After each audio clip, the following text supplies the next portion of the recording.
278. Dan huwa l-ammont ta' persuni illi mill-ewwel ta' Diċembru sal-aħħar ta' xahar illi għadda daħlu fid-Dipartiment tal-Emerġenza tal-Isptar Mater Dei minħabba li kienu taħt l-influenza tal-alkoħol jew tad-droga.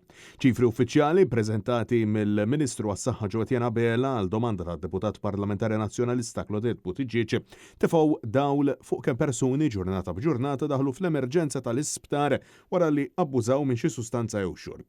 Numri deskritti mill-professjonisti bħala allarmanti bl-aktar ġurnata li ġew reġistrati pazjenti rikoverati fl-emerġenza taħt l-influenza tax-xorb u jew droga kienet il-ġimgħa 22 ta' Diċembru b'xejn inqas minn 18-il persuna, segwit mill-Ħadd 3 ta' Diċembru b'14-il pazjent.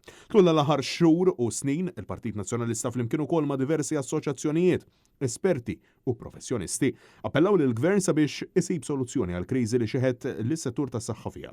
Bis-sitwazzjoni tal-Isptar Mater Dei tsir irreparabbli deskritta mill-esperti fil-qasam bħala waħda fejn qed nippruvaw nillappazzaw tartwis.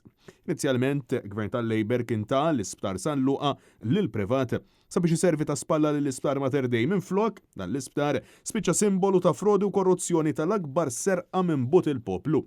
Minflok, il-pazjenti spiċċaw rikoverati fil-librerija tal-isptar, fil-kantin tal-ħaddiema, f'kurituri mingħajr twieqi u privatezza b'waiting lists ma jispiċċaw qatt u aktar sfidi kontinwi. Mhux biss għal persuni li qed jingħataw il-kura, iżda għal ħaddiema fis-settur illi minkejja kollox jibqgħu jagħmlu l-almu tagħhom.